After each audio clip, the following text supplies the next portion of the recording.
Esta es una producción de Grupo Fórmula. Encuentra más contenido como este en radioformula.mx. Jaime Núñez.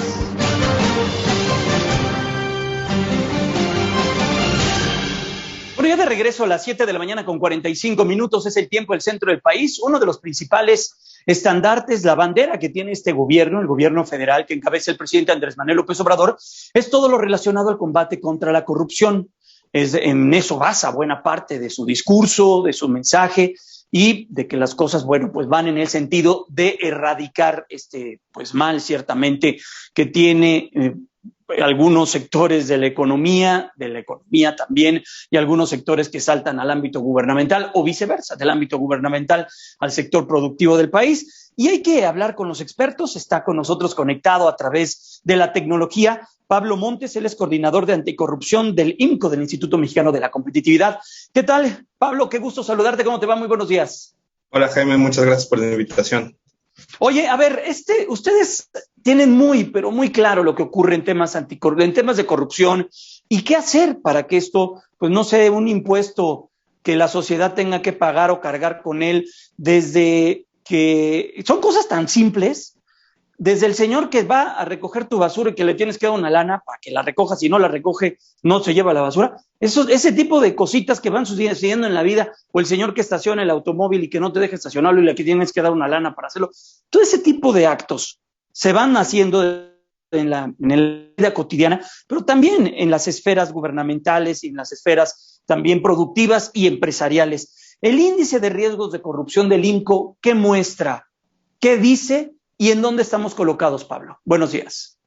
Pues mira, como tú bien dices, la corrupción va desde lo más simple, o el ejemplo clásico, la mordida al policía de tránsito, y lo más complejo, digamos, una estafa maestra y desvío de recursos en compras públicas. Y todas las mañanas, por ahí de las 7 de la mañana entre semana, nos dicen que ya se acabó la corrupción. Lo que hicimos en el IMCO fue analizar datos y evidencia de más de 498,000 contratos, recordando que según la OCDE en México las compras públicas representan 5% del PIB. Entonces, siendo este tamaño de la economía, ¿cómo se está comprando y si se está haciendo sin riesgos de corrupción?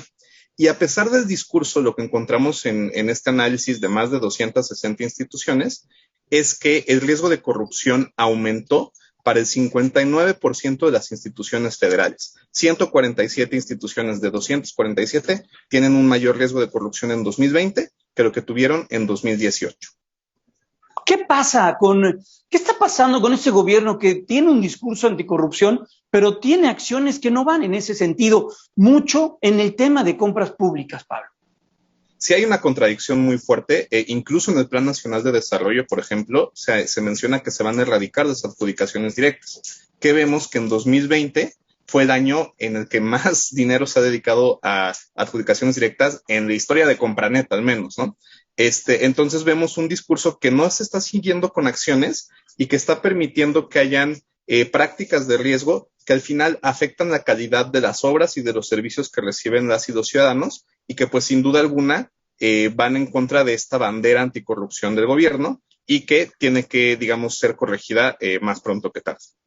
Veo datos que dieron a conocer, como bien lo señalas, entre el 2018 y 2020 aumenta el riesgo de corrupción en las compras públicas de 147 de 247 instituciones federales, 59% por la falta de competencia, poca transparencia e incumplimiento de la ley.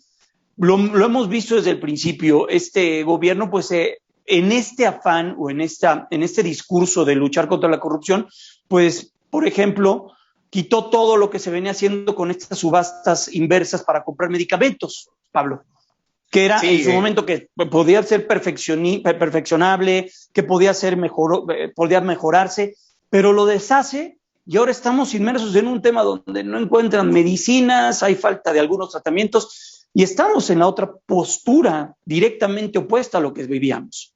Exactamente, Jaime. Cuando analizamos las acciones, sí vemos cuestiones muy contradictorias, como el cambio de las compras consolidadas de medicamentos, que sin duda alguna funcionaban y podían ser perfectibles, pero al intentar modificarlas todas de tajo, trajo más obstáculos que beneficios. Y también es importante señalar que una ventaja del índice de riesgos de corrupción es que permite ver qué pasa dentro de cada institución. porque incluso dentro de estas 247 instituciones del gobierno federal, pues pasan cosas muy distintas. Para muestra, la Secretaría de Marina no hizo ni una sola licitación pública en 2020.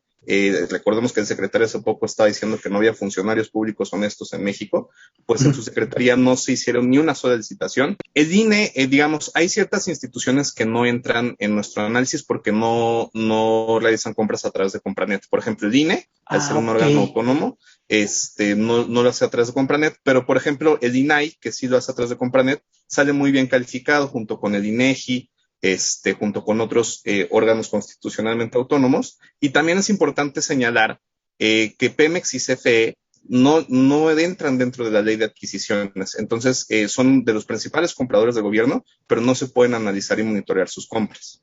Estamos platicando con Pablo Montes, coordinador de anticorrupción del IMCO, del Instituto Mexicano de la Competitividad. Pablo, este gobierno tiene proyectos muy emblemáticos, como es la refinería de Dos Bocas, como es el aeropuerto Felipe Ángeles, como es el Tren Maya, como es el proyecto de interoceánico transísmico, que va a conectar Salina Cruz con Coatzacoalcos. Este tipo de proyectos con estas condiciones propician mayor corrupción por el tema de compras directas, porque no hay licitación y todo es de manera directa. Digamos, sí es un riesgo muy importante cuando se hacen megaproyectos, y en estos lo que vemos más que temas de adjudicaciones directas, que las hay sobre todo cuando las administra el ejército, también hay un problema de opacidad. Los contratos no están siendo publicados, los documentos permiten ver por qué se decidió contratar a tal o cual proveedor, no están siendo publicados, ¿no? En el caso de la Sedena, por ejemplo, el 66% de los contratos que firmó en 2020 no está el documento en Compranet. Entonces, esta falta de transparencia o esta presencia de opacidad, pues muchas veces es sinónimo de corrupción, o por lo menos no nos permite verificar que se estén haciendo bien las cosas. También es importante señalar lo que tú bien destacas. Dos de las principales empresas productivas que tiene el Estado, como es Pemex y como es CFE, pues es imposible ver qué es lo que está haciendo con sus recursos, que son recursos públicos, además, ¿no? Y no sabemos qué destino tiene.